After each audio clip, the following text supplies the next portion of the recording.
신명기 19장.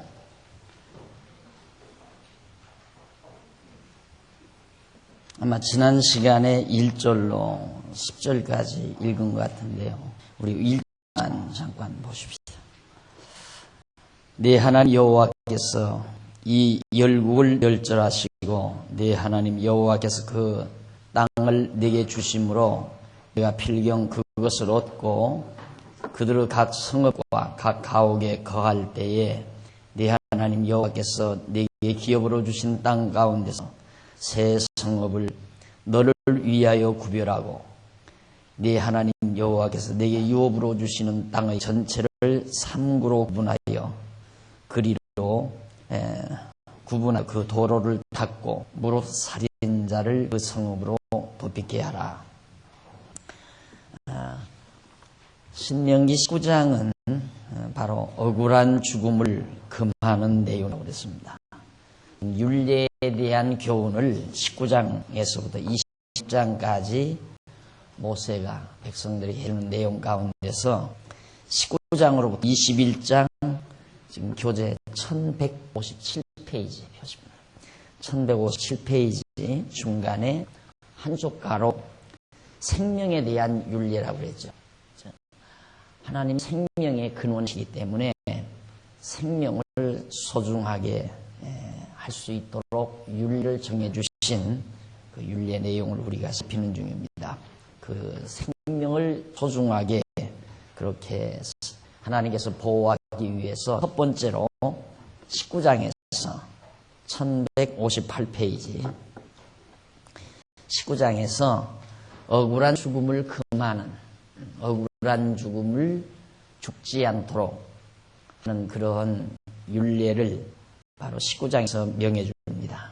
그래서 억울하게 죽는 자들이 없도록 하기 위하여 부지 중에 범죄한 자를 도피성으로 피하게 하라고 모세가 명령하는 내용이 바로 이제 봉독해 드린 19장 1절로부터 10절까지 나오죠. 하나님께서는 이제 하나님의 택한 백성들을 생육하고 번성하도록 하실 것을 언약한 바 있습니다. 그렇기 때문에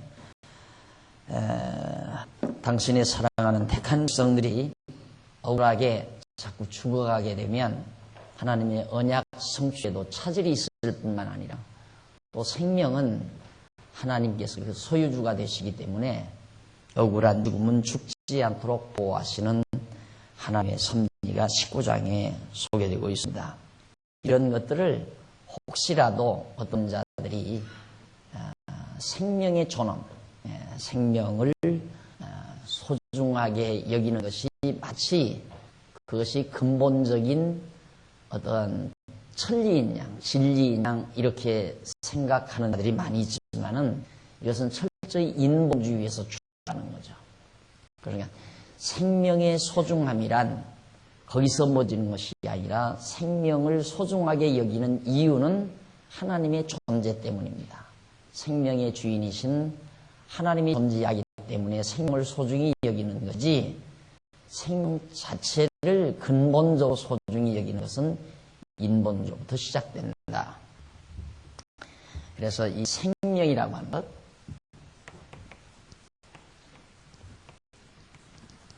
생명 존엄은 인본주의와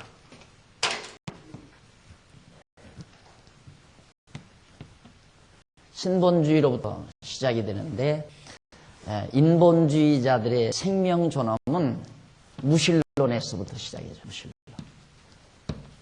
신본주의는 유신론에서 시작하는 거예요. 엄연한 차이가 있어요. 그러니까 우리들이 자유주의 신학자들의 그 가르침을 듣다가 보면 어떻게 우리하고 같은 것 같은 느낌을 받아요. 야, 그 사람도 생명의 존엄에 대해서 인간 생명의 존엄에 대해서 강조하는 거 보니까 야 기독교적이로구나 이렇게 해서 말하지만은 아주 전혀 딴판이에요. 전혀 딴판. 생명의 존엄을 아무리 말할지라도 그것이 인본주의로부터 출발하는 게 있고 신본주의부터 출발하는 게 있다. 그러니까 우리가 인간의 생명을 소중히 여기는 것, 존중히 여기는 것은 하나님이 그 생명의 소유주이시고 하나님께서 생명을 죽이고 살리는 권한이 하나님께 있기 때문에 우리는 생명을 소중히 여기는 겁니다. 그런데 요즘에 이제 인간 생명 배아, 그래서 이제 인간 세포를 떼가지고 인간을 이제 과학적인 그런 기술로서 배아시키는 일에 대해서 굉장히 반대하고 나오는 것. 그래서 마치 과학자들이 인간의 생명을 만들려고 그래요. 어떻게든지 생명을 과학 기술로 창조해 보려는, 만들어 보려는 온갖 노력과 시도를 다 하고 있습니다. 그러니까 지금 인간 세포 배아를 한다고 해서 그것이 생명을 만드는 게 아니고 있는 하나님께서 만들어 놓으신 그 생명의 원리, 생체의 원리를 그대로 응용하는 것뿐이에요. 다른 방법으로 응용하는 것뿐이지 생명 자체를 인간이 만들 수는 없는 겁니다. 그러니까 과학자들이 얼마나 지금 골똘히 생각하느냐 하면 어차피 인간은 뭔가 음식을 먹음으로 이 생체가 유지되고 또 자라난다. 그래서 모든 그 생명의 원천이 작은 어떤 아메바에서부터 출발이 되고 또 그렇다면 그걸 만약에 물질로서 어떻게 만들 수가 없을까?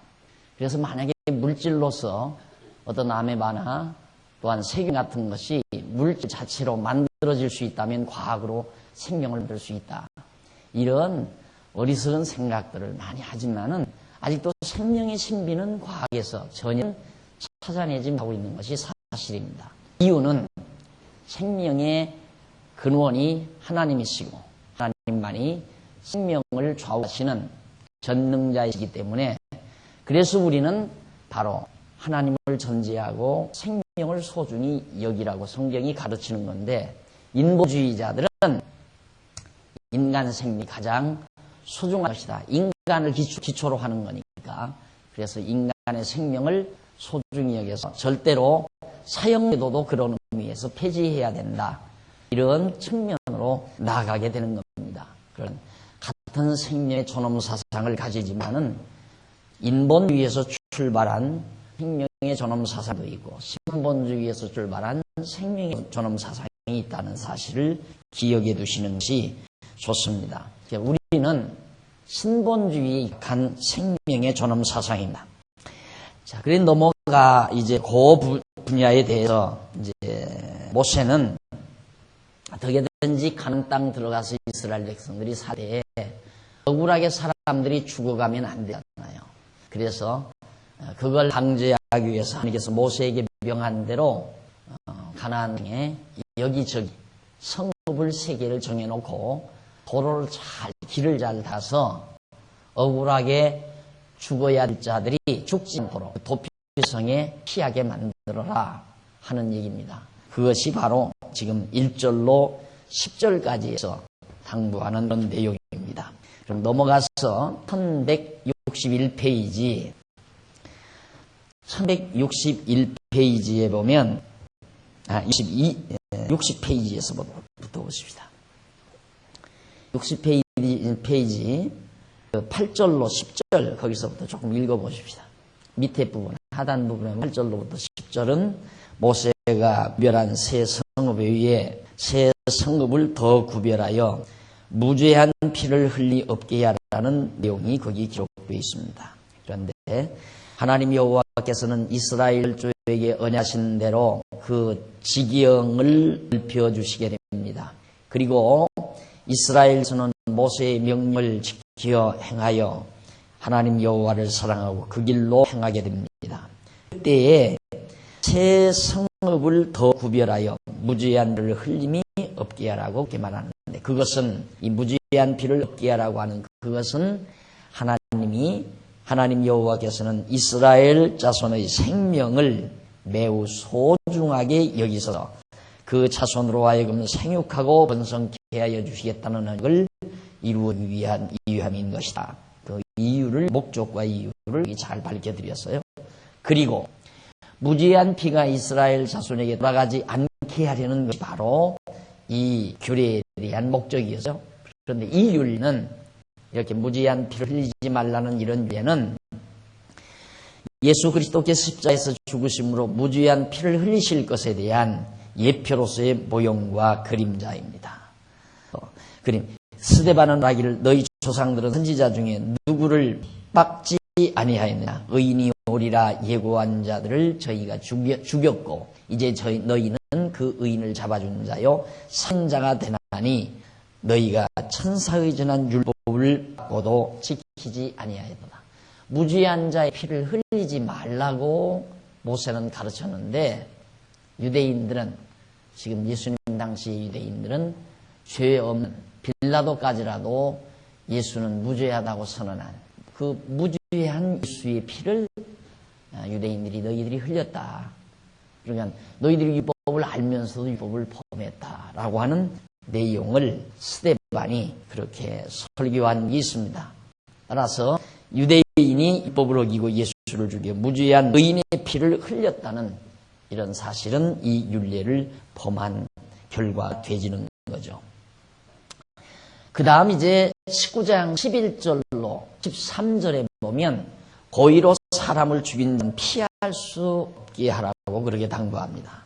사람을 고의로 죽인 자, 그러니까 부지 중에 알지 못하는 중에 죽인 자와 고의로 일부러 그렇게 죽인 자의 경우는 전혀 다르죠. 사람을 고의로 죽인 자. 그러나 17절 보십시다. 그러나 만일 사람이 그 이웃을 미워하여 엎드려 그를 기다리다가 일어서서 그 생명을 상하여 죽게 하고 이 한 섭으로 도피하거든 그 본 성읍장들이 사람을 보내어 그를 거기서 잡아다가 보수자의 손에 넘겨 죽이게 할 것이라. 네 눈이 그를 긍휼히 보지 말고 무죄한 피 흘린 죄를 이스라엘에서 제하라. 그리하면 내게 복이 있으리라. 일부러 사람을 죽인 자 그대로 살려두면 안 되죠. 그런 사람은 계속해서 사람을 죽이게 되니까 하나님만이 주인이시고 하나님만 주관하시는 인간의 생명을 마음대로 주관하는 것은 하나님에 대한 물권 침해죠. 하나님의 권한을 침해하는 행위가 되기 때문에 하나님께서 그것을 용납하지 않습니다. 그래서 지난번 이제 도피성 이야기를 조금 하다가 말았지만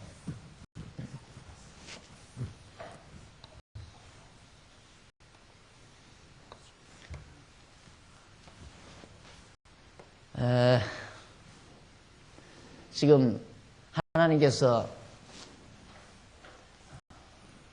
이렇게 가나안 땅이 이렇게 되지도록 되셨어요. 그런데 가나안 땅이 그러니까 이쪽 요단편 땅과 요단 서편 땅 그리고 나중에는 이쪽 지역 저 위로 더 넓게 많은 지역을 하나님께서 하게 해주셨습니다. 그런데 이쪽에도 세 군데 이렇게 여기도 세 군데 이런 식으로 여기저기 백성들이 도망치기 좋게 한 군데 몰려서 이쪽에만 몰려서 군대를 해놓으면 여기서 범죄하고 여기까지 도망치다가 보면 나중에는 지쳐서 붙들리잖아요. 그러니까 정말 잘 돼서 부지 중에 사람을 죽여놓고 그 친척들이나 형제들에게서 쫓김을 받을 때 빨리 도망을 치도록 여기 있는 사람은 이리 도망가고 여기 있는 사람은 이리 도망치고 여기 있는 사람은 이리 도망치고 여기 있는 사람은 이리 도망치고 이렇게 가까운 피성으로 빨리 도피해서 생명을 보존하도록 하라는 그런 부탁이거든요. 그런데 이 도피성 역시 아까 말씀드린 대로 예수님께서 이제 정하신 말씀인데 애매히 그 생명 부지 중에 죽인 자가 죽임을 당한다는 것은 억울하잖아요. 자기가 고의로 사람을 죽인 것도 아닌데 실수해서 죽인 거기 때문에. 그래서 이제 이 도피성 이 자체를 조금 확대해서 그리면 이제 성곽이 이렇게 성곽이 쌓여다 하십시다. 그러면 이렇게 성문이 항상 열려 있어요. 성문이 항상 열려 있다가 도로가 일어나 있으면 범죄한 자가 막 도망쳐서 일로로 돌아오잖아요. 이리로 도망온다면. 그런데 뒤에서는 또 죽이려고 하는 사람이 또 이쪽으로 쫓아가는 거예요. 그러면 도망치는 사람이 싹 성문으로 들어가면 문이 닫혀요. 그리고 뒤로 쫓는 사람은 성문이 닫히니까 들어가지를 못하는 거죠. 그래서 그 당시에 살아있는 제사장이 죽기까지 한 기간을 바로 이 보호를 받습니다. 그 다음에 이제 나와가지고 사실심의 그 안에, 그 전에 사실심의를 다해서 정말 부지 중에 잘못해서 사람을 죽였는지 고의로 죽였는지를 확인해가지고 부지 중에 죽였으면 보호해주고 고의 죽여놓고도 도피성으로 돌아오는 건 용서를 안 하는 거예요. 그와 마찬가지로 오늘 우리들은 사실상 이 땅 위에 살면서 오늘 우리들이 이 땅 위에 살면서 많은 범죄를 저지르고 살지요. 우리들이. 그런데 하나님의 택한 백성들로 다 이게 도피성, 이 성을 예수 그리스도에 대한 모형과 그림자로 보는 겁니다. 우리가 그리스도 안에 들어가면 이건 율법으로 보고요. 율법은 계속해서 범죄자를 잡아 죽이려고 들죠. 죄값은 사망이다 해서 죄를 범한 인간은 율법은 반드시 죽이려고 달겨들어요. 이 살 길은 어디밖에 없는가?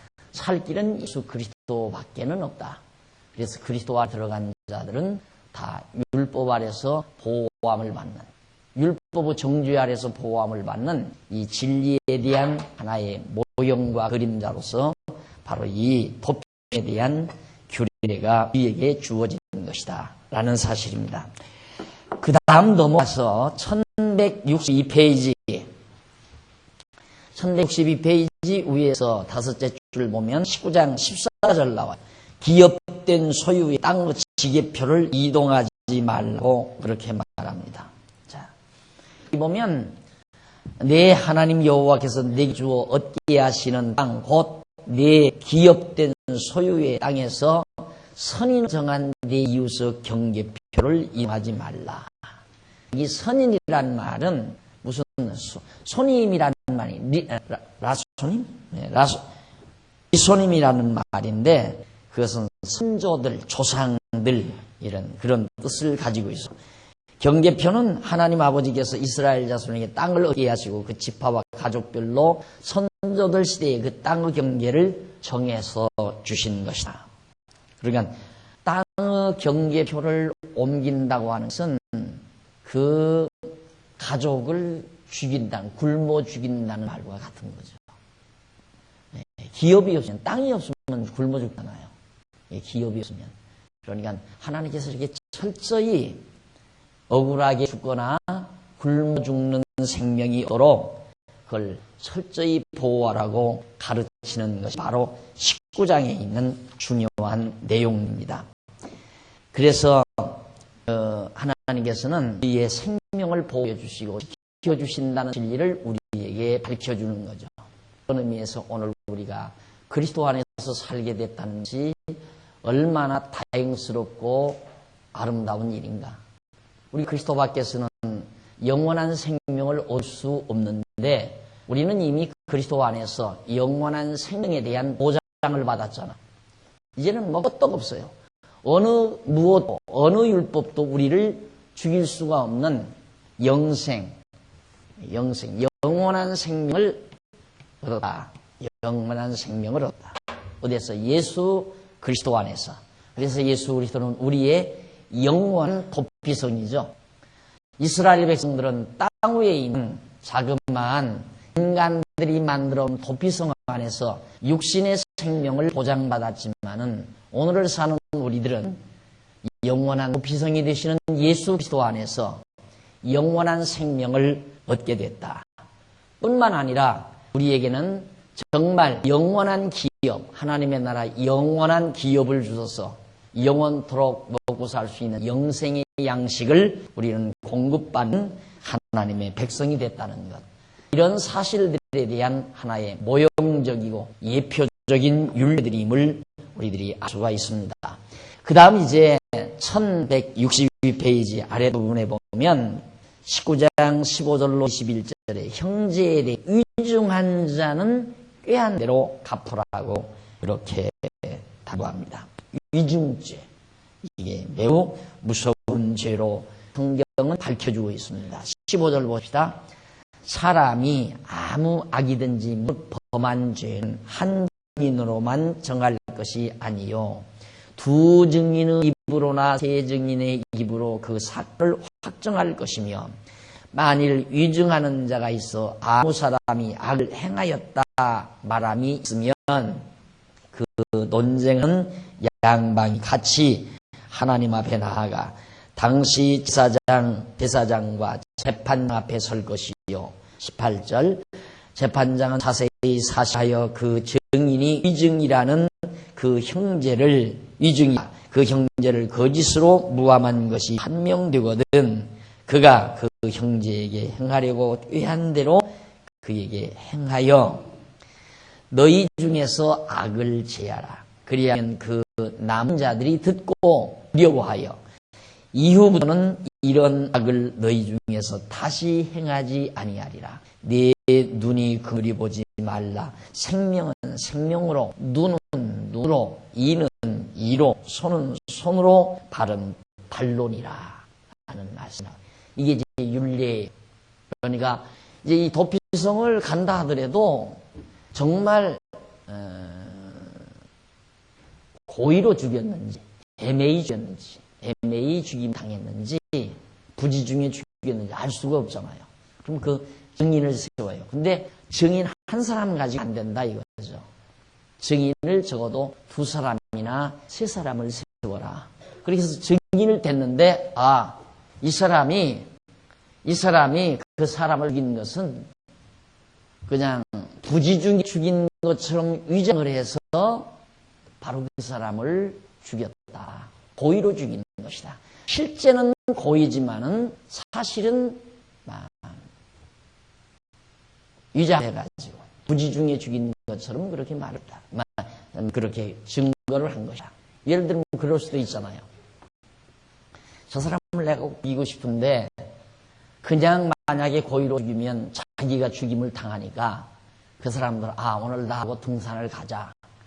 산을 데리고 가가지고 어떻게 위에 올라가면서 잘못하는 척하면서 돌을 굴려서 맞아 죽게 만들 수 있다 이 말이죠. 그럼 돌이 굴려서 맞아 죽었으니까 이건 내가 고의로 죽인 게 아니라 산으로 오르다가 발을 잘못 들여가지고 돌이 굴렀다.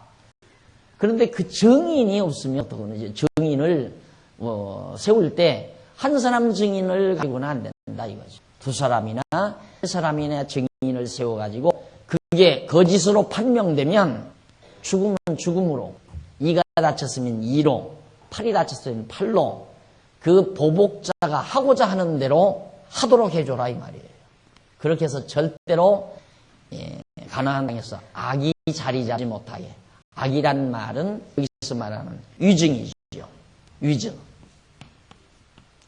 거짓으로 증거하는 행위인데 십계명에 거짓 증거하지 말라고 나오잖아요. 이건 굉장히 중요한 거죠. 거짓 증거한다는 말.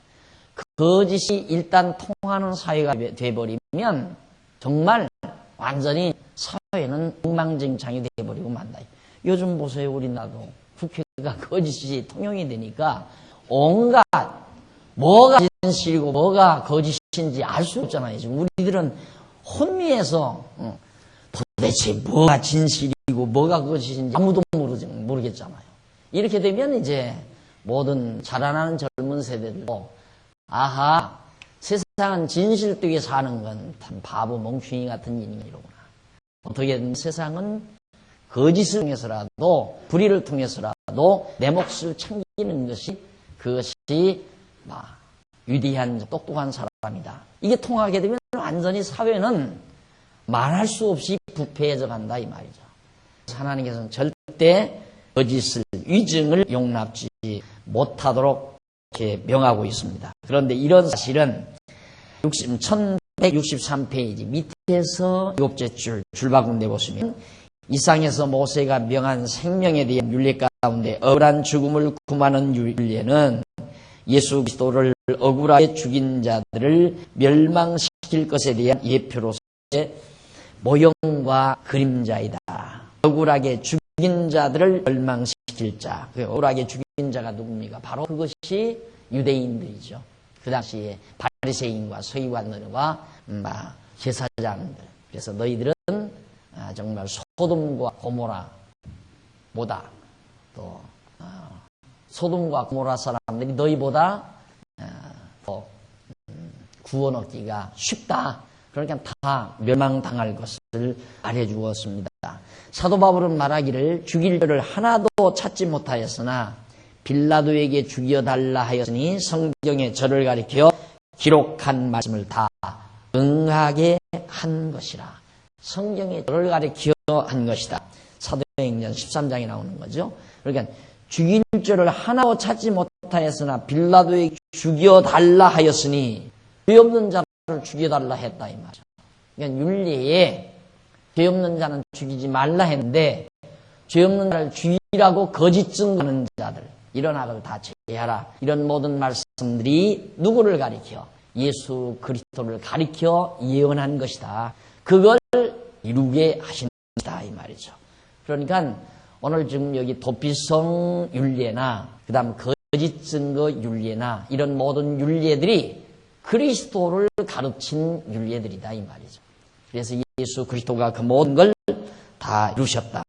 다시 말하면 성경에 기록된 말씀을 응하게 하려고 죽일 수가 없으신 예수를 억울하게 죽였다는 것이다. 그러니까 예수님이 아무 죄도 없으신 예수님이 억울하게 죽으신 것은 이런 모세의 율례 이것들을 다 이루시려고. 유대인들이 바로 그런 거짓 증거를 통해서 억울한 자들을 죽이는 그런 행위들을 그대로 다 예수 그리스도 안에서 이루시려고. 그러므로 택함 받은 성도는 죽을 죄가 없이 억울하게 십자가에서 죽으신 예수가 구약의 어때로 오신 그리스도이심을 우리가 믿는 믿음에 의해서 전능자 하나님이 언약대로 이루신 여호와이심을 알고 그를 경외하게 되는 것이다. 그러니까 구약 시대에는 이 율례, 이러한 생명의 존엄에 대한 율례를 통해서 어떻게 하나님이 여호와이심을 이걸 알고 기억하게 하려는 것이다. 이 율례를 왜 줬는가? 이 율례를 지켜야.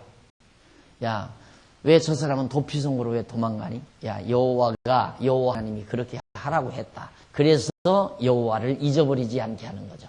또 거짓 증거자에게 증인을 세워라.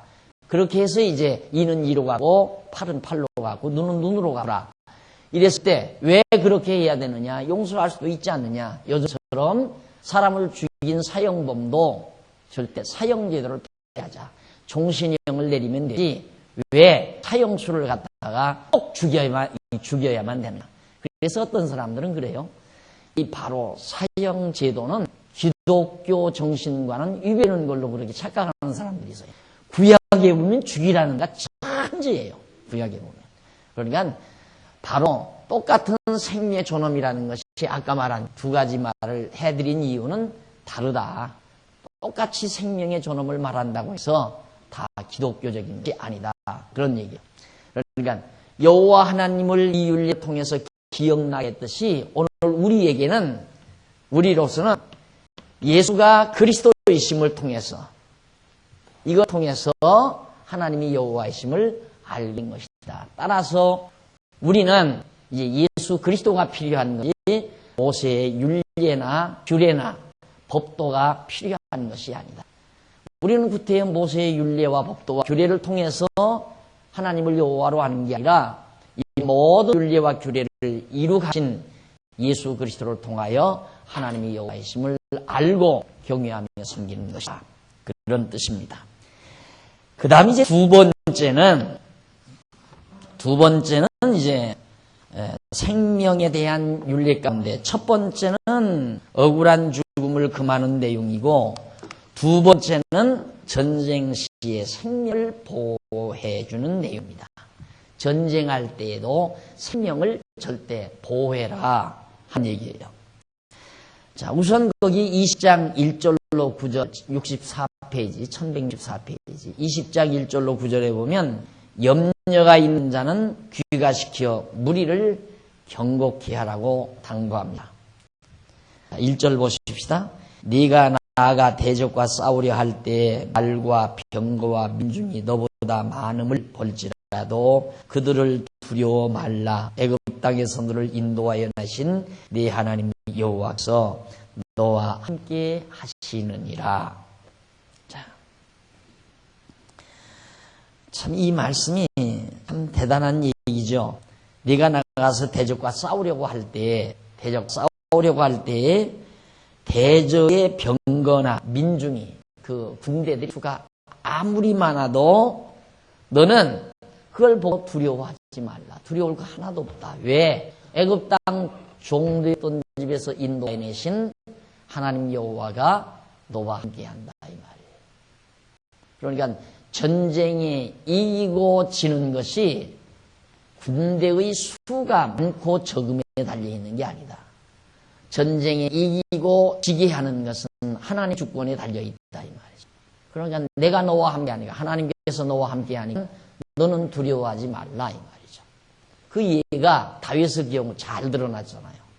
이미 다윗은 하나님의 언약을 받은 자입니다. 이스라엘의 왕이 될 자로, 초대 왕이 될 자로 하나님께서 이미 기름 부어 세운 자이기 때문에 다윗이 골리앗 앞 혼자 나가잖아요. 혼자. 그거 새카맣게 모여있는 블레셋 군대 앞에. 그래도 두려움 하나도 없이 사울이 갑옷까지 해주는데도 나 체구가 적으니까, 사울은 체구가 크고 다윗은 체구가 적으니까 갑옷이 맞을 리가 없죠. 불편합니다 이 말이에요. 갑옷도 입지 아니하고 그냥 당당하게 조그만 소년 다윗이 돌멩이 몇 개 가지고 사울 앞에 가요. 그가 다윗이 믿는 것은 돌멩이 믿는 게 아니죠. 자기를 기름 부어 이스라엘 왕으로 세우신 하나님 여호와를 믿고 가는 겁니다. 그래서 가서 한 말이 다른 말이 아니에요. 골리앗 장군이 너 날 개로 알고 이 막대기를 하나 가지고 나오느냐, 그리고 비웃잖아요. 골리앗 왕이. 그때 다윗이 하는 말이, 너는 칼과 창을 의지하고 내게 나오지만은 나는 네가 모독하는 만군의 주 여호와 하나님의 이름으로 나온다. 만군의 여호와 하나님의 이름으로 내나간다. 그러면서 돌멩이 하나 던진 것이 바로 장군의 바로 미간을 이 말을 명중시켜 쓰러뜨리고 말죠. 그러니까 전쟁의 승패가 하나님의 주권에 달려있기 때문에 절대로 두려워하지 말라라고 그렇게 당부하면서 2절, 너희가 싸울 곳에 가까이 가거든 제사장은 백성에게 나가서 고하여 그들에게 이르기를, 이스라엘아 들으라. 너희가 오늘날 너희의 대적과 싸우려고 나왔으니 마음에 겁내지 말며 두려워하지 말며 떨지 말며 그들로 인하여 놀라지 말라.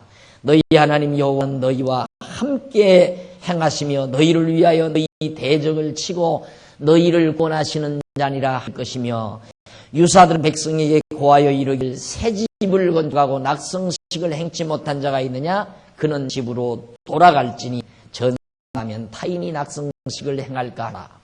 자, 재밌는 얘기예요. 두려워도 말고 겁내지도 말고 떨지도 말아라. 이건 두렵고 겁내고 떠는 것은 하나님 여호와에 대한 불신앙에서 나오는 얘기죠. 하나님 여호와에 대한 불신앙에서 나오는 얘기. 그런데 이 묘한 것이, 내가 편안하고 아무것도 않다가 옆에 사람이 자꾸 두려워서 벌벌벌 떨면 나도 같이 떨리는 거예요. 이게 전염이 된다 이 말이죠. 전쟁터에는 더 말할 것 없는 큰 아주 정말 결정적인 흠집이 되는 겁니다. 군대 가운데 거기서 주저하는 자, 겁내는 자. 내가 앞으로 돌진하려고 하는데 옆에 놈이 나는 안 갈래 그러면 바로 달려는 나까지라도, 야, 너 안 가면 나도 안 갈래 이러잖아요. 너 안 가면 나도 안 갈래. 이렇게 하면 전쟁은 이제 잘못되는 거죠. 그래서 두려워하지 말고 겁내지 말고 떨지 말아라.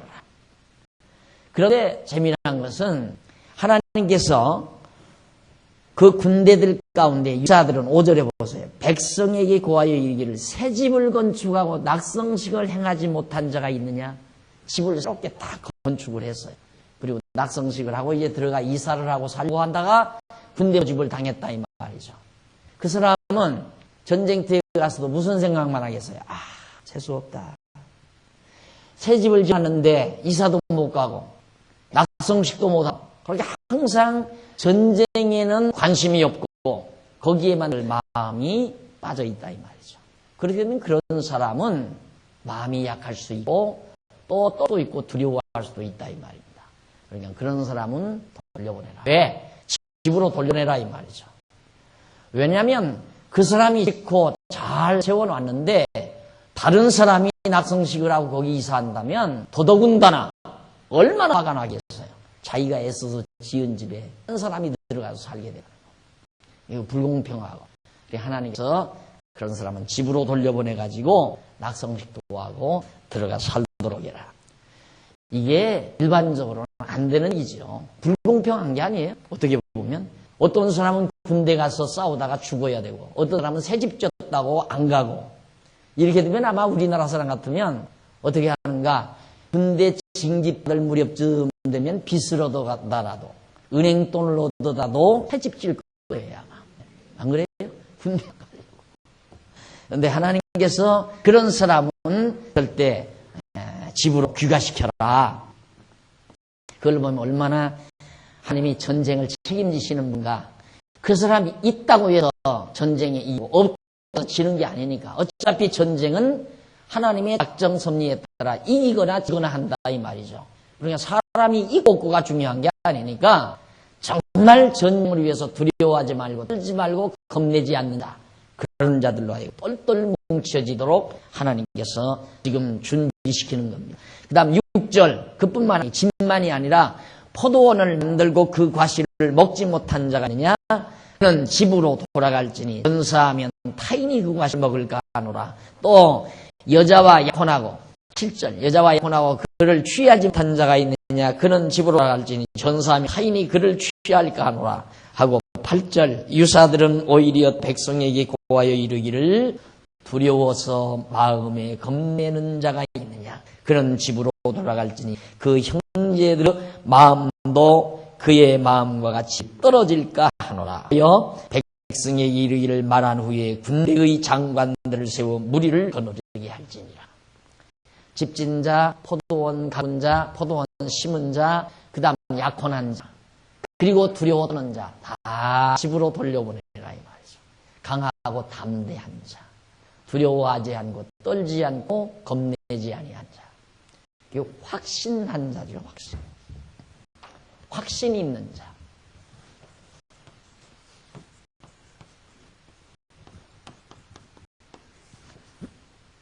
확신이 있는 자. 하나님이 나와 함께한다는 확실한 신앙이 있는 자. 이것이 바로 전쟁터에서 매우 중요하다. 언제나 그래요. 언제나. 사실 종교개혁 당시에도 거세게 많은 구교, 로만 캐토릭 얼마나 정말 강합니까?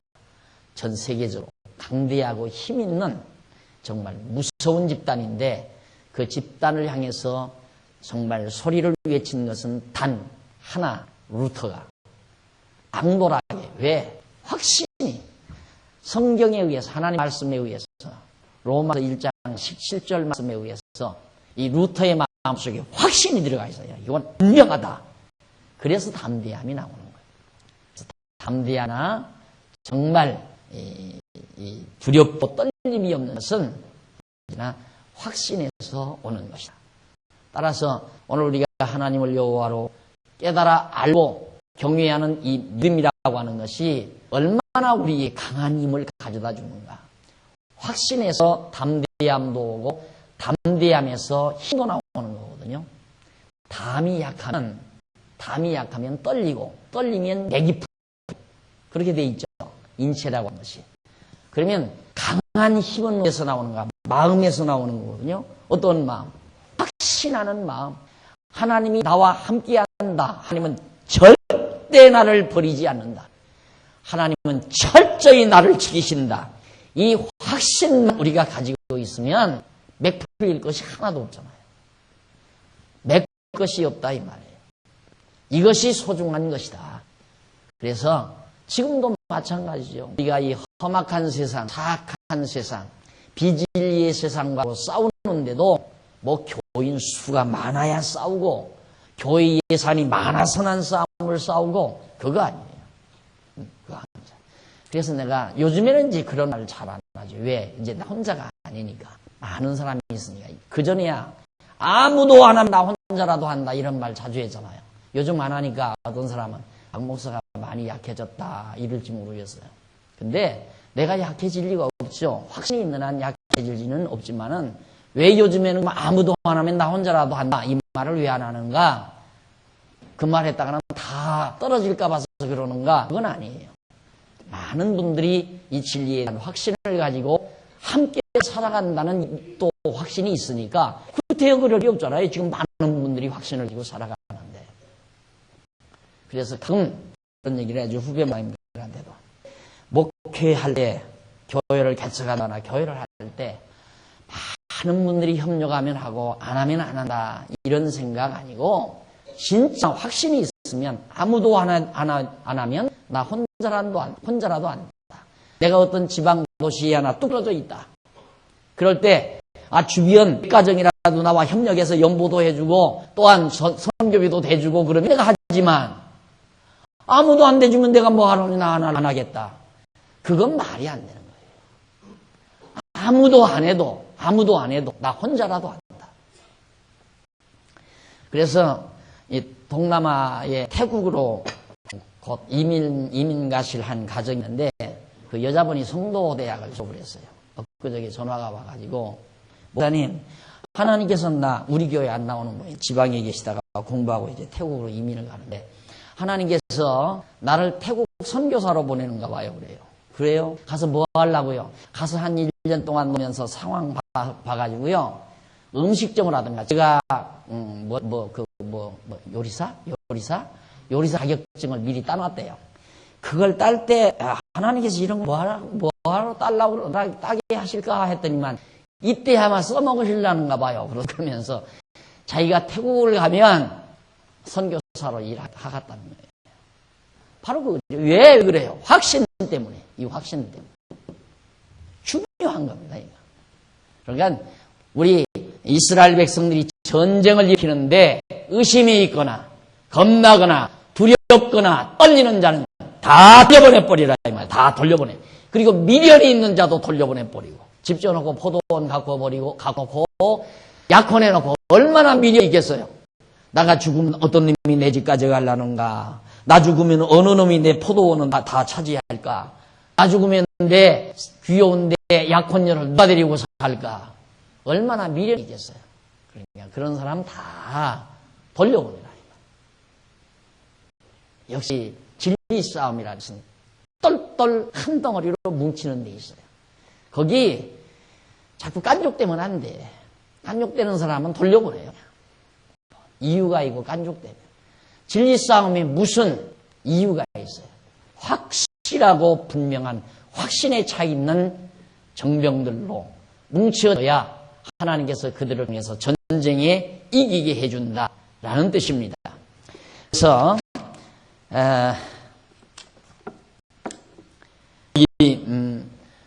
1165페이지에 보시면은 1165페이지 밑에서부터 아니요. 거기 이제 넷째도 나오고 그러는데 밑에서부터 두 번째 마지막 한번 보십시다. 두 번째 앞부분에 보시면 이는 그가 전사하면 타인이 그를 취할까 염려했답니다. 그리고 넷째는 두려워서 마음에 겁내는 자. 네 가지 종류 다 보낸 거죠. 집진 자, 포도원 가꾼 자, 약혼한 자, 두렵고 겁내는 자. 이 네 번째 이런들은 다 이는 그 형제의 마음도 그의 마음과 같이 떨어질까 염려가 있기 때문이다. 다른 사람까지 약하게 만든다 이 말이에요. 그래서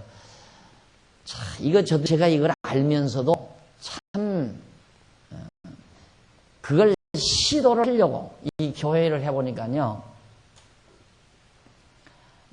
지금 어느 후배 목사님 목회하는 데서도 그런 게 그런 이제 거기만이 아니라 개척교회 당시에 그런 참 많아요. 이렇게 이제 성도들이 모이잖아요. 모이면 이제 집사 재직을 몇 분이나 시킵니다. 10명이고 20명이고 시키는데 많아잖아요. 식구가 많아다 이 말이에요. 또 그리고 뭐 회계 집사, 뭐 부회계 집사, 또 집사님 두 어머니 같이 이제 연보 이렇게 출수하니까 누가 얼마 내고 누가 얼마 낸다는 게 다 늘어나 버려요. 다 교인들이 다 알아버려요. 그러니까 예를 들면 그 중에 연보를 할 만한 사람이 하다가 안 한다. 조금 줄였다. 그럼 그게 확 퍼져서 그러면 나도 좀 줄여야 되겠네. 그래가지고 이제 힘드는 거예요. 개척교회가. 그 말을 내가 꼭 연보 강조하기 위해 지금 하는 얘기가 아니라 그만큼 교인들이 단합하는데 자꾸 주저하거나 뒷걸음치는 자가 영향력을 더 미친다. 앞으로 전진하려는 사람의 영향력보다는 뒷걸음치는 자의 영향을 더 받는다 그 말이에요. 그러니까 우리 교회도 재직이 한 300명, 아까 270, 80명 되다가 보니까 진짜 이래서는 안 되는 분들이 상당히 많대요. 그 통계적으로 보면. 이걸 다 정리해야만이 교회가 되거든요. 나 볼 때는. 자, 얘기 없는 자들은 그냥 다. 왜? 하는 사람까지 매 풀리니까. 그러니까 연보 열심히 하는 분들은 이럴 거 아니에요. 내가 연보를 이 정도 하니까 재직이 지금 300명 가까이 되니까 이렇게 되면 어찌 그럴까? 이거 나만 내는 거 아닌가? 이러다가 보면 이제 매 풀리는 거예요. 같이 협력하고 단합을 해야 되는데 자꾸 이제 그렇게 뒷걸음질 자들의 영향을 많이 받는다 이 말이에요. 그래서 이걸 언제 손을 대도 손해야 된다고 하면서도 그걸 못 대는 이유는 그랬다가는 집사 뗐다가는 실망한다 이거예요. 나는 그게 아닌데 싹 잘라버렸으면 쓰겠는데 해마다 또 해놓고 보면 총무위원회에서 또 시켜놓고 그래요. 금년에도 또 한 번 큰 소리를 해보려고 그래요. 가능만 하면 시키지 마십시오. 가능만 하면. 재직 숫자 작다고 해서 교회가 작아지나요? 아니에요. 저는 재직 10명이 돼도 강할 수 있다 이 말입니다. 재직 100명, 200명, 1000명보다도 10명 더 강할 수도 있다고 하는 주장이 제 주장이니까. 이게 하나님께서 하시는 뜻이고요. 그러니까 선한 싸움의 승리를 거두고 패배를 거두는 건 하나님의 손에 달려 있어요. 하나님이 이기도 하고 지기도 하는 것이지 우리가 힘을 강화시켜야 우리의 힘으로 선한 싸움을 이기는 게 아니거든요. 혼자라도 이길 수 있다 이 말이에요. 다윗도 혼자 가서 이겼잖아요. 그러듯이 또 종교개혁 룻도 혼자도 이겼다 이 말이에요. 그러니까 정말 진리를 깨달은 자가 약해지는 것은 있을 수 없는 일이에요. 진리를 깨달으면 약해질 수가 없어요. 강하고 담대해져야지. 그래서 바로 하나님께서 이처럼 전쟁 시 이런 자들을 다 돌려보내라고 했다. 그 다음 1166페이지 위에서 제일 위에 줄 중간 조금 지나 이와 같이 마음에 염려와 겁냄이 있는 자는 대적과 싸움에 합당치 못한 자이다. 왜냐하면 염려하며 겁내는 것은 하나님 여호와께 대한 불신의 결과로 나타난 것이기 때문이다. 그러므로 염려하고 겁내는 자들을 집으로 돌려보내고 군대의 장관들을 세워 무리를 그리게 하는 것이 유사들의 임무입니다. 강하고 담대한 자들로 일꾼을 세우는 것. 그래서 우선 이제 지부 그렇지만 우리 교회 이제 우리 교회 여기는 우리 교회만이 아닌 거이지만은 저는 계속 그러죠. 절대 구역장 한다는 사람 절대 시키지 말아라. 왜 시키느냐? 시키지 말고 한 사람이 두 구역 수역 맡아도 되니까. 구역은 많은데 구역장 할 사람이 없으면 구역 수를 줄고 하라. 한 구역장을 더 많게 하면 될 거 아니에요. 또 회장도 그래요. 회장하라면 안 한다면 절대 시키지 말아라. 회장도. 부장도 그러고 안 한다면 시키지 말아라. 왜? 그런 사람 끼어들면 맥 풀려요. 빼요. 그냥 빼. 예를 들어서 남정도나 여정도에 조직할 때 나도 안 하려면 다 빼버리고 한다는 사람 회장하고 서기만 있어도 되고 회장하고 회계만 있어도 돼요. 한다는 사람만 하라 이거예요. 그래서 교회도 하고 싶은 사람만 하고 하기 싫은 사람은 하지 말고 이것이 성경의 가르침이에요. 왜 하기 싫은 사람, 뒤로 물럭거리는 사람을 무엇 때문에 일을 시켜요? 무슨 감투 주는 것 마냥 교회 직분이 감투인가요? 감투 아니에요. 정말 하나님 앞에서 선한 싸움의 군대예요. 선한 싸움 싸우러 나갈 군대인데 전쟁터에 나가서 나갈래 하고 뒤로 물러가 버리면 완전 진지 펑크 나버리죠. 하고자 하는 사람만 일을 해나가는. 그래서 일꾼이 모자란다는 것은 욕심이에요. 일꾼 안 모자라요. 하는 사람만 시켜요. 일꾼 모자란다고 하지 말고 하는 사람만 딱. 이것이 바로 성경이 우리에게 가르치는 중요한 교훈 중에 하나죠. 하나님이 승리를 해줄 수 있기 때문에 하시는 말씀입니다. 그 다음 20장 10절로부터 18절 기업으로 주시는 이 민족 성읍 사람은 죽이라. 이 민족 다른 민족 성읍에 사는 사람들은 다 죽이라라는 얘기입니다. 네가 만일 어떤 성읍으로 나가서 치려할 때 그 성에 먼저 평화를 선언하라. 우리 싸우지 말자라고 평화 선언하고 그 다음 11절 그 성읍이 만일 평화하기를 회답하고 너를 향하여 성문을 열거든 그 온 거민으로 내게 공을 바치고 너를 섬기게 할시오. 이방 민족에 가서 딱 전쟁 쳐들어가가지고 전쟁할 것이냐 안 할 것이냐 우리 평화하자 전쟁하지 말자 좋다 백기 들고 나온다 이 말이에요.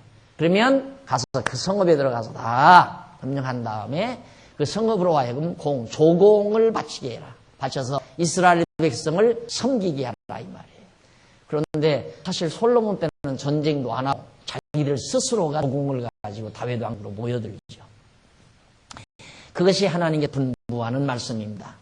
너를 섬기게 할 것이요 만일 너의 평화하기를 싫어하고 너를 대적하여 싸우려 하거든 너는 그 성읍을 에워싸 할 것이며 네 하나님 여호와께서 그 성읍을 네 손에 붙이시거든 너는 칼날로 그 소그 남자를 다 쳐 죽이고 그 성읍 안에 있는 성읍 하나님께서 붙이셨을 때에 쳐 죽여라. 오직 여자들과 유아들과 육축과 그 성읍에서 네가 탈취한 모든 것은 네 것이니 이 다 종으로 길자니 여자들 어린아이들 육축들 애기도 이제 키워가지고 종으로 키워서 종으로 부리는 자들이다. 네가 대적에게 탈취한 것은 네 하나님 여호와께서 내게 주시는 것인즉 너는 그것을 누릴지니라. 하나님께서 누리라고 주시는 거다. 그래서 종 부려서 편안함을 누리고 또 번영도 누리고 그들로부터 조공을 받아서 번영도 누리고 이것이 하나님께서 지금 모세를 통해 주시는 말씀입니다. 15절 네가 내게서 멀리 떠난 성읍들 곧 이 민족들에게 속하지 아니한 성읍들에게는 이같이 행하려니와 오직 네 하나님 여호와께서 내게 기업으로 주시는 이 민족들의 성읍에서는 호흡 있는 날을 하나도 살리지 말지. 그러니까 하나님께서 가나안 땅 약속한 땅 안에 있는 성읍 안에서는 하나도 살리면 안 돼요. 여기서 멀리 떨어진 여기서 이렇게 멀리 떨어진 성읍에 가서 전쟁을 했을 때는 그냥 다 살려고 조공만 이렇게 가져오도록 하고 매년 조공만 가져오도록 하고 다 살려주고 그리고 이제 그 사내 아이들은 다 죽여버리고 아이들과 부녀들은 다 데려다가 또 재물도 받고 그렇게 하라는 얘기죠.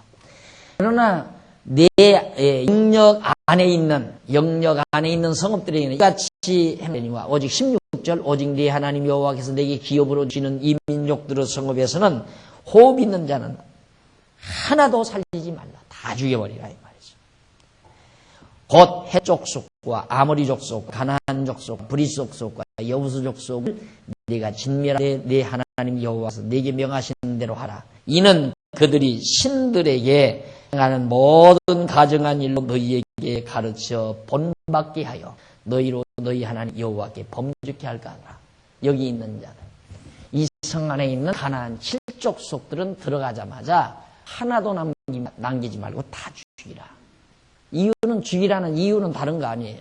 그들의 생활마가 그들의 신앙문화 우상을 섬기고 하나님을 배도하는 삶 자체의 그런 행동들이 하나님의 택한 백성들에게 영향력을 미친다 이 말이죠. 저 사람들은 저렇게 나무로 저런 모양으로 깎아놓고 거기다가 절도 하고 공도 드리고 야, 저 사람은 돌로 저렇게 만들어 놓고 거기다가 제사도 드린다. 그러면 자기들도 하고 싶을 거 아니에요. 그렇게 해야 되는 건 줄 알고.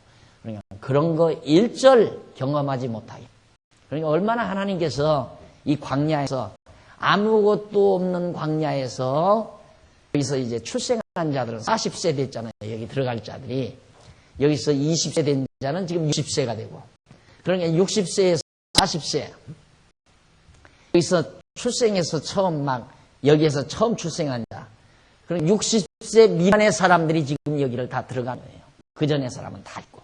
그래서 상당히 젊은 층의 백성을 이루어서 들어가게 되죠. 들어가게 되는데, 20세짜리는 이제 애굽에서 우상성 이런 거 들어봤지만은, 대부분의 많은 백성들은 이 광야에서 아무것도 못 보고 살았단 말입니다. 아무것도 못 보고. 본 거라는 것은 성막을 짓고 성막 안에서 하나님 앞에 제사장들이 제사 지내는 거, 여호와 하나님 만나 먹여주시고 여호와 하나님 경외하는 그런 일만을 눈으로 보고 경험하면서 살아온 거예요.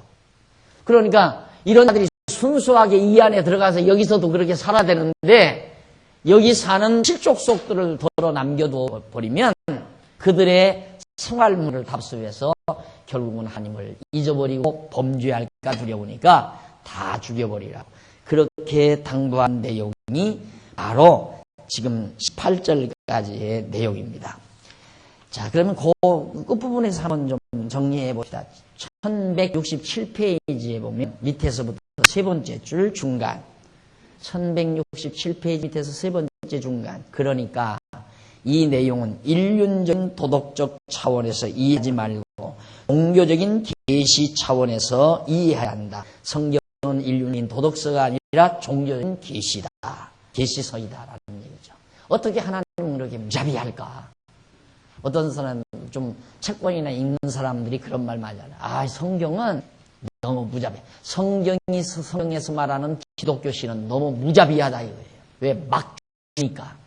그러니까 인륜적이고 도덕적 차원에서 볼 때는 야, 이럴 수가 없다. 어떻게 이런 무자비한 신이 있을 수 있을까? 어린 애들, 여자, 부녀자, 남자 할 것 없이 이 안에 사는 자 모조리 다 죽이라니까 이런 잔인한 신을 두려워서 어떻게 믿느냐. 그래서 난 기독교 신앙 안 가진다. 이런 사람들 많거든요.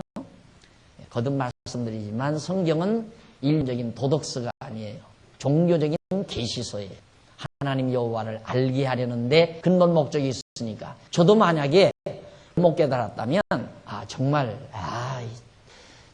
그런 신은 살려서 못 믿겠다 이렇게 생각을 했을 거예요. 왜? 저도 어린 시절 신앙을 자유주의 동교회에서 신앙생활을 했거든요. 한신 기독교 장로교회에서 제가 아버지가 기독교 장로교 장로입니까?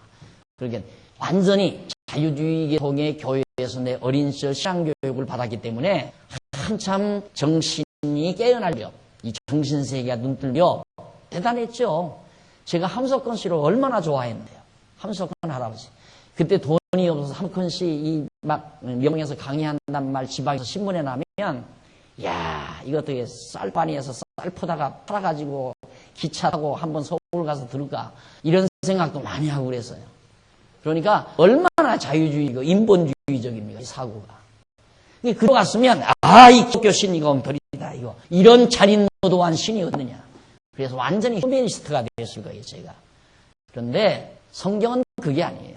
하나님이 여호와이심을 잊지 않고 기억하게 하시는 거기 때문에 여기다 놔두면 이들은 하나님 여호와 전혀 모르는 자들인데 이들이 만약에 이스라엘 이렇게 하나님 여호와만을 경외하도록 40년 동안 훈련시켜 놓은 백성들을 다 오염시키면 당연히 죽여야죠. 당연히 깨끗이 청산해 버려야죠. 안 그래요?